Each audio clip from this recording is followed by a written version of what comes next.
What is up, everybody? We're back in here for another episode of Weekly Win Streak. That's right. It's your boy CFB Bets, joined as always by none other than the man himself. What up, bro? Guys, we told y'all yesterday it was always the Packers, baby. Bro, how we doing today, my boy? We're doing well. Happy that the weekend is upon us. How are you? Man, I'm doing good. Can't complain. I'm right there with you, bro. I'm happy it's the weekend, and I'm ready to win some money tonight, baby. That's always the goal, man. Win some money. So we're ready to try to do that for y'all once again today. And we appreciate y'all for popping in to talk some ball with us again today. Absolutely. Bro, it's a stacked slate of games. We gotta know, man, what game you most excited to watch this weekend? What game am I most excited to watch this weekend? Yeah. Browns. My Browns against the Steelers. It's Browns Steelers, baby. It's Browns Steelers. Even though my Browns suck, it's Browns Steelers. But what about you? Wow, no college football.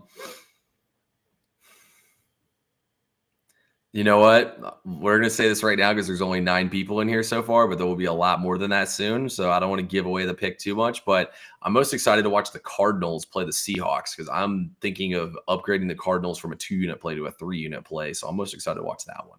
Oh, wow. 3-unit banger? Yeah. Oh, yeah. I absolutely love the play. So I think that's the game I'm most excited for. So a Sunday game as well for me that I'm most excited for. To be honest with you, I don't know, bro. I'm excited for these conference championship games, but it's kind of messed up. But there's not really one I have an insane. All of them are just 1-unit plays for me. I like these games, but I wouldn't necessarily say I love it. I think my favorite play is probably going to be in that Tulane Army game.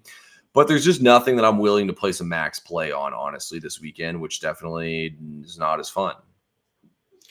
It's okay. Whether it's one big splash or many little splashes, we're still going to be swimming in coin. Exactly. That's what I'm saying, man. It doesn't matter how we get it. As long as we get it, that's all that matters. So, yeah, we'll have some max plays, though, for Sunday. I already got 2 ready to fire off on Sunday. That's for sure. Bro, you gave us Penn State on the show yesterday, right, in basketball? I did. That was an absolute, we're going to throw out the L word here, lock. They won by what, 30 points? Yeah, that was a blowout. I think Purdue did start to make a little bit of a comeback, but yeah, that was a no sweat winner. Love those. Freaking checked on the score 10 minutes in the game, and yeah, they were up 20. I'm like, holy fuck, let's go. Yeah, it's usually never that easy. And the Packers is definitely not that easy, man. We sweat that motherfucker down to the wire. Yeah, we sure did. Yeah, honestly, I fell asleep in the fourth quarter, and I woke up and I was like, all right, nice. You fellas, bro. Come on, man. You got to stop doing that, bro. Are you even going to make it through these games tonight? Oh, dude. I don't know. We'll definitely try. I'm about to Uber Eats a coffee right to Bro's door right now, man. We can't have Bro falling asleep during these games. Come on, man. But anyway, guys, we know why y'all are here today. We got a lot of stuff coming off yesterday. How'd you end up doing on the whole slate yesterday? Solid? I did all right. I went, I do 3-2 up a unit. What about you? Same shit. What's even more fucked up is that his Sabonis over PRA. Man was at 34 at the start of the fourth quarter, needed 5 PRA to win, and he got 2 more PRA the rest of the quarter. Then Devin Vassell, after I texted you about how he was sucking, he ended up hooking me. So, got hooked, lost Sabonis in bad beat fashion. So that I'm telling y'all, man, it's that you're that close every single time to being the richest man on earth. So you're that close to 5-0, which would have been a massive day. But hey, you know what? We won't cry over it. We'll take another winning day. It's back-to-back winning days in the books for us. Guys, there's college basketball on tonight. There's college football. There's NBA. We got you covered on everything over on SoBet. All you have to do is click the link in our bios, use promo code TP3 and promo code BROBRO in order to get all those plays. But Bro, take us away, man. Take us to school. I'm going to sit on my desk here and get ready to get school today in college basketball. Bro gave us a lock yesterday on Penn State, so let's get another one here today. Yeah, no, absolutely. And I got a couple of questions for you in the NBA too, so I'll make sure I throw them your way. When we get to the NBA portion of our show today. Guys, I have a couple of plays in college hoops over on SoBet. We're only going to go over one play today. We're going to stay in the Big Ten. And we're going to stay with the same theme of a home dog popping off. And I'm looking at Northwestern. Northwestern against Illinois.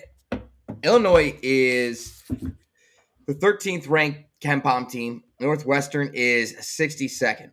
Yet it's only a 3-point. We're talking about a 3-point spread here. I'm telling you, Northwestern is sneaky good. They got experience everywhere. Their top 4 leading scorers are all upperclassmen. They got Mr. Barnheiser. Mr. Barnheiser. Baller. Straight baller. The dude, he missed the first 4 games of the season. So a lot of their stats are all fucked up and they're skewed.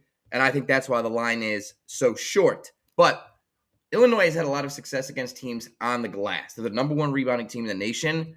Northwestern is actually one of the few teams, I think, in the Big Ten that can keep them off the glass, or at least compete with them on the glass. And Illinois has a bunch of frickin' freshmen and sophomores. Their best players are all freshmen and sophomores as opposed to experienced veterans. And in conference play, I want veterans. Also, this is Illinois' first road game. And it's not going to be fun going into the Wildcat Den. So I like Northwestern on the money line. Fuck the points. Plus 142. Keep the points, Vegas. Keep them. I like it. That seems pretty sharp right there. No Boo Booey, obviously, because he's in the NBA now. But other than that, they got that. So, yeah, no, I like that play a lot, bro. I hope you cash that one. Well, thank you. Thank you. In history, Northwestern has won its last 2 games at home against Illinois straight up, both as dogs. So history's on our side as well. That's all we have in college basketball, though. We do have some NBA plays. Before we get to NBA plays, though, T, and obviously we're going to talk, we got college football, we got it all. But T, I was thinking, and this could be either in a positive way surprised you or in a negative way surprised you. Which NBA team so far, as we've gotten about a third of the way through the season, has surprised you the most, whether it's positive or negative? That's a good question. I'm going to go with the Cavs. And I know that's like a really chalky, obvious answer here, but to be honest with you, I thought they were retarded for not breaking up their roster. I mean, stupid for not breaking up their roster. And just the fact they've been able to actually have a good team this year and be a much improved version of themselves, I think definitely has been the biggest surprise. So I would go with them or the Nets. Just the fact the Nets are actually like a competitive team who's been covering night in and night out. We thought the Nets had the lowest win total in NBA history entering the season this year. So that goes to show you how much they've overachieved. Yeah, I love that. Yeah, I totally thought we were going to get a Philadelphia 76ers dig right there.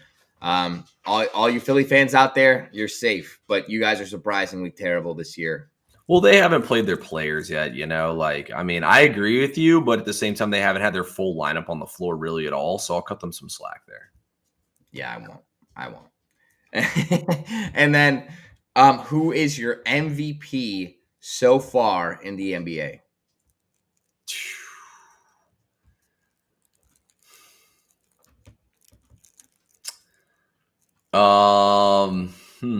Put you on the spot, brother.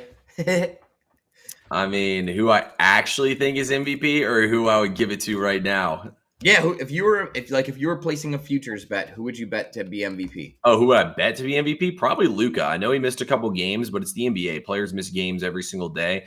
I would still throw down on Luka. I think he's still going to have a chance to average 30 plus per game, be top 10 in assists, and get those rebounds. So I think Luka is probably the best bet. And he's been on a tear since coming back. I know he screwed you last night, but he still had a triple-double in like 30 minutes of play. So, yeah.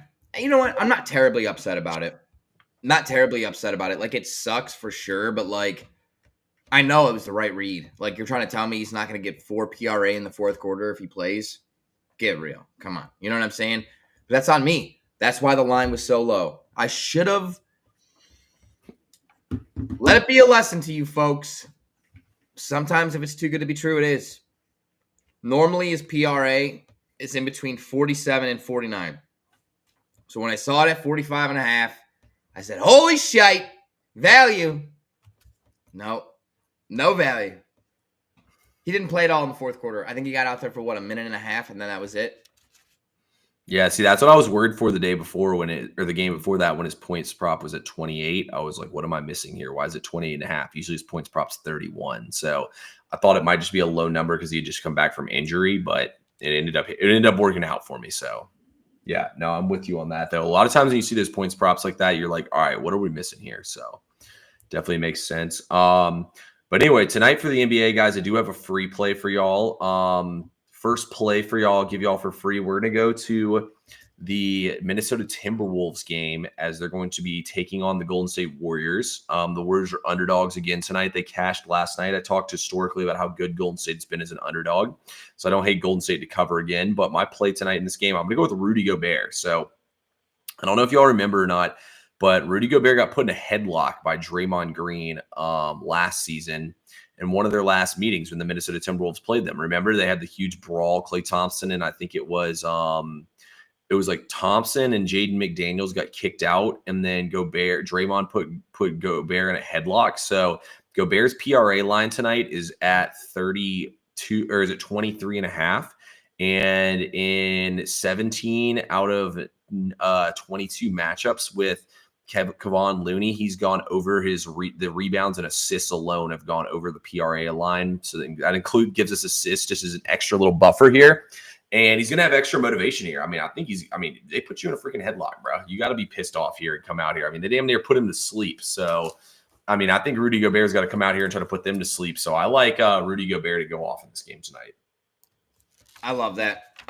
And I'll be honest with you. I have a couple plays in the NBA. I have a play in that same game, a little bit of the same angle, except for without the personal headlock angle.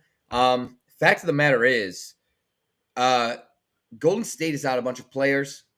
They're not healthy. They struggle giving up rebounding to the four, and scoring to the four as well. So if they struggle with the four, they struggle with the five. Tomato, potato. Gobert over PRA. Do you have any other plays in the NBA for the people? Yeah, fuck it. Let's get one more. Yeah. Guys, if you're in here right now, put in the comments anything y'all want to hear us talk about. Let us know what you're riding tonight. So throw that in there. But one more play for y'all here. Let's go to the Pacers versus the Bulls. And I'm going to take Zach LaVine over 22.5 points. I mean, the total in this game is 247.5. LaVine didn't shoot that great last night. He hasn't topped this in his last two games. I mean, this Pacers defense is a joke. The Bulls are good. It looks like going to be down a couple players here. I just think LaVine's going to shoot the ball a lot. It's going to be a high-scoring, high-paced basketball game, and his line's not really inflated at all. I mean, he's probably going to log 32 minutes here if I had to guess. So just all those factors together and the fact that I don't have to pay a tax compared to what his normal points prop line is, got to take it with the total this high. Like, this is like they're not taxing you in any way at all in this line on LaVine. So I'll gladly take it and see what happens. Yeah, I mean, who's going to score for the Bulls? What, Kobe White? I think Kobe White's hurt. Is he really? Yeah, seriously. If he's hurt, I mean, they got Vucevic, and maybe Vucevic hurts. I don't even know. But LaVine has been. No, he's back. He's back. No, Kobe? Yeah, I thought that's why. Okay, so, but listen, LaVine. But he is questionable with an ankle, so he might not play. It's not official. Oh, wow. LaVine's been firing. He's truly the Bulls' only real offensive weapon. And if we're being real here, this is like a live tryout for LaVine. Okay, the Bulls have already openly stated they're open to trading basically anybody on the fucking roster. There's this team out there that's going to want to trade for LaVine and may potentially be interested in offering an extension. So that boy needs to keep balling. I love it. I actually just read an article about that today. That's the only reason I know about it. Okay. So I love that play. I love it. He's got to keep balling. Guys, I don't have anything else in the NBA. TP3 is the NBA savant. I'm very light in the NBA today. Very light. Light in the britches in the NBA. But TP3 just gave you two freaking lockskis. So I feel like at this point in time, we do a drop step. We'll do a little handoff. And then we hit the Saquon Barkley 360 hurdle right into college football. Reverse hurdle. Yeah, exactly. Is that what it is? Reverse hurdle? I think it's a 180 reverse hurdle. Whatever the fuck it was, that shit was insane, ridiculous. However, I don't even know how he thought to do that. How did his brain work that way, T? Craziness. We're going to go to college football. We actually have 3 games in college football. T, do you have anything in this Jacksonville State game? Do you have anything there? So this is what it's going to come down here. The quarterback for Jacksonville State, Huff, he's a runner, and all his team does is run the football. He's banged up. Without him in there, Western Kentucky's 122nd in rush success rate, so they're terrible against the run. If he's playing, they're going to run all over them. If he's banged up and ineffective on the ground, they're going to be in trouble because Western Kentucky is much more explosive passing offense than they do. Now, they didn't play him, and they held their starting running back out the entire second half and barely lost that game to Western Kentucky last week. I kind of like Jacksonville State in this game, but I'm to be honest with y'all, playing the injury guessing game in college football is just something that I have no interest in and that I always sit out from. So I will gladly sit this game out and watch it for an hour until the real games come on. Couldn't agree with you more. Guys, I mean, for weeks we've been saying, fuck this conference. For real. It's just not worth it. There's literally no, I kind of like Western Kentucky. Like you said, their offense is a lot more explosive. But I don't know. Rich, it's hard to bet against Rich Rodriguez, man. That boy, he's got experience. He's a fucking knucklehead, but he's got experience. So tough one, guys. For what it's worth, my opinion, with all of the other quality games on the slate, there should be no reason you're wagering on that fucking game, dude. That's just unless you have a true edge, then play it. Well, sure. And if you have a true edge, drop it in the damn comments. Come on. Yeah, we need it. Seriously, we need all the locks. JM, thank you for tuning in every single day, brother. We see your comments. We love you. We appreciate your support. And we're going right into college football now. T, we'll start in the UNLV game. I know a lot of people are probably not going to like where we're going with this, but I'm surprised to see that we're actually on the same side here. I feel extremely sharp. So we're going to do this a little bit differently. First of all, I'm going to tell you how Boise State can win this game, and then you're going to tell me why we are taking UNLV +5, okay? All right.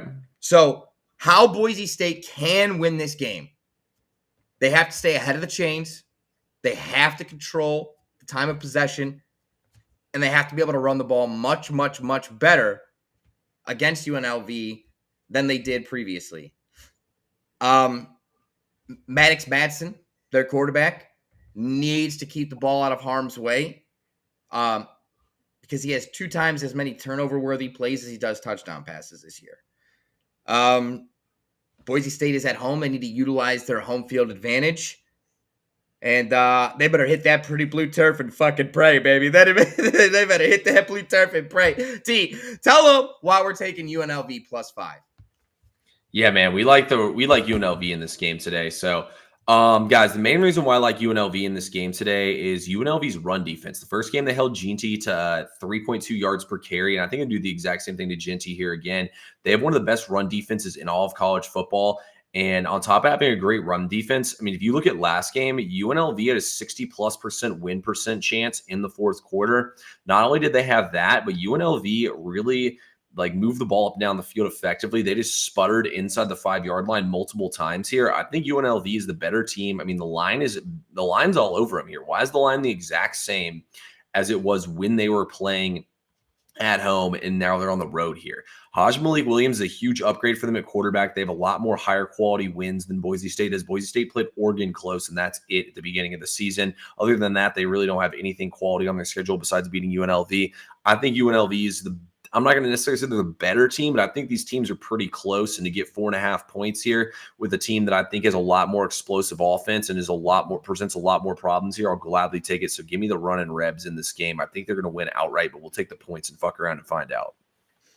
I love it. Yeah, and just to kind of to add on to that very briefly, even post-game, their post-game win expectancy in that Boise State game was 61%.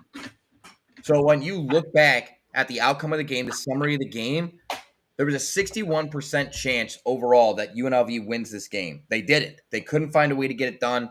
Some may say there were some bad calls that went against them. Yes, probably.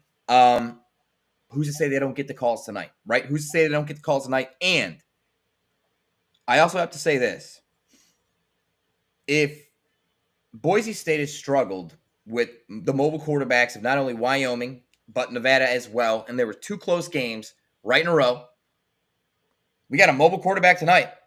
And this boy, Malik Williams, he's a one read. Is my guy there? Nope. Fuck it. Whew, I'm gone. See ya. Something that's extremely impressive to me. In his last 80 dropbacks, Malik Williams has 1 turnover-worthy play. And I think that's where it's going to come down to tonight. UNLV has a potent offense. I think they get ahead. Boise State's offense is not built to play from behind. They're not. If they get down 10 points early on an interception, on some crazy stuff here, this could get ugly. This could get very ugly very quickly because they're not built to come back. I like UNLV. We love it. Oh, yeah. We're calling the upset tonight, boys. Now talk to me about the game between our Army man and the Green Wave. Now, first of all, we love our troops. Thank you so much for keeping us safe, protecting our rights. Thank you. But also, this is real life here. We got a football game to pick, and I love the Stars and Stripes, baby. But T, tell me who you got. You got. Yeah, I got bad news for the troops, man. They're going to get dog walked in this game. I mean, Army's schedule is probably one of the biggest joke schedules I've ever seen in my entire life. They haven't played anybody quality. The one quality opponent they played was Notre Dame. And look, I recognize Notre Dame is a lot better than Tulane, but Tulane almost beat Kansas State in Manhattan and almost beat Oklahoma. I recognize Oklahoma's not that great either, but they're still a bowl-worthy team. I mean, they didn't even have to play Memphis, Army. On top of those factors, Summerall knows how to defend the triple. He shut out the last 2 opponents he faced that ran the triple and has allowed a total of 9 points versus the triple option. I think Army's going to have a tough time running the football in this game. I know the weather. I know it's cold. I know it's windy, blah, blah, blah. I don't give a fuck. Mekhi Hughes is going to be the best runner in this game here, and he's the running back for Tulane. Tulane is light years better than Army. Honestly, I would lay it. If this game was at Tulane, the spread here would probably be like 8.5, and I would still lay it with the Green Wave. I really don't think Army has a chance in this game. I think they're going to get absolutely destroyed on the defensive side of the ball. I think Tulane will probably score like 31, 33 points in this game. So give me Tulane. I don't see Army scoring much. Yeah, I agree with 90% of what you said. I'd really like Tulane to win today. The only thing I don't think is I don't know if we're going to see anyone get to 30. Maybe. Tulane definitely has the ability, especially if Army gets behind, like we just talked about. Yeah. Again, not built to come from behind. Tulane is 33rd in rush success as an offense themselves. Everybody thinks about Army as a team that runs the ball. Well, here's the deal. Tulane can do the same thing, right? And Army is 103rd in rush success in terms of defense and 120th in line yards. So the Green Wave, yes. Do they have to adjust to the cold, to the weather? Yes. But I think they can control the line of scrimmage. So really do like that. My play in this game, though, it stays away from a side because my system has this 20-16. 20-16. But I could be wrong. I could be totally wrong. But here's the thing. 22% at kickoff, 15-mile-per-hour wind. Both of these teams are in the bottom 130, like outside of the top 130 in terms of pace of play. Tulane averages 30.9 seconds per play. Army 33.8. I mean, that's slow. That is, they're trying to milk this shit down. Listen, Tulane averages 18.4 points a game. Army allows 18 points per game, and Army allows 15 points per game. I see 2 teams that go for it a ton on 4th down. So maybe not field goals, maybe blown opportunities, short fields. I see running clock, and I see 2 teams that run the ball more than 60% of the time and are in the top 10 in rush play percentage, with Tulane at 63.4% and Army at 85%. So I just see the clock running a lot. And I like the under 45.5. The more and more I look at this, though, I think Tulane's going to fucking pop off. I think Tulane may end up and fuck around and win this game. We'll say 30-6. I don't know what where my model is getting the 16 from Army, and like it was racking my brain. How do you even get 16 points in a football game? Well, that's the thing about models, though. You know what I mean? They pick like random numbers. Like you could get like 16.3 and stuff. You know what I mean? Yeah. Yeah, no, I get it. I don't actually. I get the model spits out numbers, but I don't understand. Like, as a football team, how do you actually get 16? Is there a way to even do that? 7 plus 3 plus 2 touchdowns and a safety. I guess. Yeah. Oh, yeah. 2 touchdowns and a safety, or a touchdown and 2 field goals. Or a touchdown, a field goal. A touchdown and 3 field goals. Okay. That's how you do it. But nonetheless, really like the under in that game. As we address what comes this weekend with championships, don't forget, these teams are playing for a lot. Dogs are going to be more live. Okay? It's the fact of the matter. Dogs are live. And I'll tell you what, I love me some UNLV tonight. I can't wait. People are going to be shocked. Everybody's on Boise State. They're going to be very shocked. The Jainty story is a great story. I think he's, for my money's worth, he's second place for the Heisman. But my money, he's first. Travis Hunter, yeah.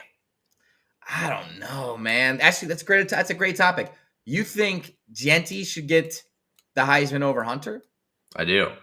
Wow. Yeah, see, I couldn't disagree more. I don't agree with Travis Hunter's attitude and the way that he carries himself a lot of the times. I don't like that Shedeur whole, I don't like the Sanders atmosphere. I don't like that. But I will say there's some serious talent coming out of Boulder, Colorado. That boy is one of the better man-to-man defenders you'll see. He does struggle in zone concepts, especially when he's dealing with having to pass off responsibilities with in-play motion. You'll see this. I don't know if Colorado has another game this year, but if you look at the tape, you'll see a lot of teams were running an extra receiver towards his side of the field and making them communicate on responsibility. And a man-to-man, he was getting cooked. Anyways, still, he's really fucking good offensively and defensively. I just think he's more valuable. Jainty has just run over San Jose State a whole bunch of times. Cool. Congratulations. In my opinion, he's great.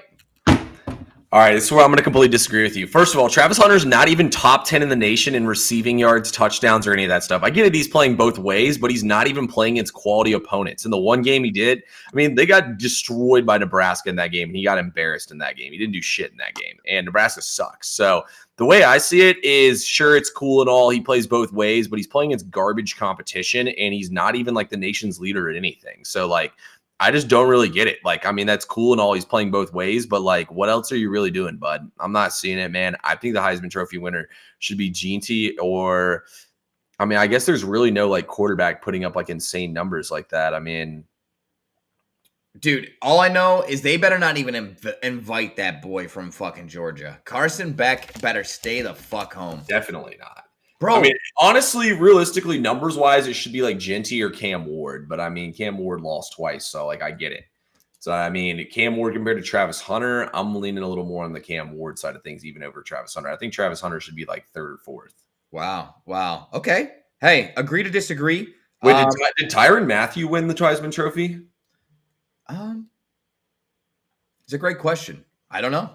Let me look right now. If he didn't win, there's no shot that he deserves it. Yeah, I don't know. He did not win the Heisman Trophy. Interesting. Makes me feel even more that he's going to. I can't think of a player in college football that hurt their NFL draft stock more than Carson Beck this year. Holy shit. I thought this guy was a first-round talent, maybe number 1 overall pick. This guy's garbage. I think he's undraftable. As a GM, you don't draft this kid. Yeah. He's got he's definitely a third-round pick. Come on, bro. Desmond Ridder got drafted. He's better than Desmond Ridder. Fuck no. Oh, my God. All right, fine. So, as long as the Browns don't take him, sure. Somebody else take him. I hope the Browns take him. Dude, I'll be calling the number, and it will not be the gambling hotline. I'll tell you that. I'll be calling a number. Oh, dude. That would just be the Browns' thing to do, man. Don't put that evil on me, Ricky Bobby. Nah, y'all are drafting Cam Ward. I hope so. That'd be sick. He's a dog. Nah, y'all should just re-sign Jameis and run it back. No. I saw all you need to see. And you know what's a little bit frustrating as we end this show? Where was the whimsical comedy character Jameis Winston after last game? How come he didn't get any fucking comedy character, funny little poems? How come we didn't get any clip-worthy quotes? How come we didn't get the authentic Jameis after a loss? Because it's a fucking act, you clown. Shut up. Go out there and fucking play football. You threw more fucking touchdowns to the other team than you did ours, jackass. Hey, you know what? At least he's happy to be the starting quarterback for your team, unlike somebody else who likes massages. Wow. I like a good massage myself, so fuck it. No, I'm just kidding. Jesus, bro. Bro's really wants us to get canceled one of these days. I'm just kidding. No, I agree. I shouldn't be hard on him. He praises the Lord, and he's trying to be better, but damn it, man. Come on, bro. Cut him some slack. Yeah, you're right. He's a good guy. But yeah. Jiminy Cricket, I don't want him back. Be my backup. Fine. You want him to back up and come in for a game and slang it around? Great. Hey, there you go. All right, guys. That's all we got for today's show. Bro, anything else you want to tell the people before we get up out of here? Yeah, Tannehill, starting quarterback for the Browns next year. Come on. Bro, Tannehill's bagging groceries right now. It's all right. Watch him drop back. Pew, pew. But no, nothing. So thankful for you guys. Another week down, another weekend upon us. Hey, I want you to have fun. Go out there, get your holiday shopping done early. It was so nice, dude. I got almost all my Christmas shopping done. I'm not stressed. It's such a great thing. Get out there, indulge in the Christmas spirit, and let's win some fucking bets this weekend. What do you say?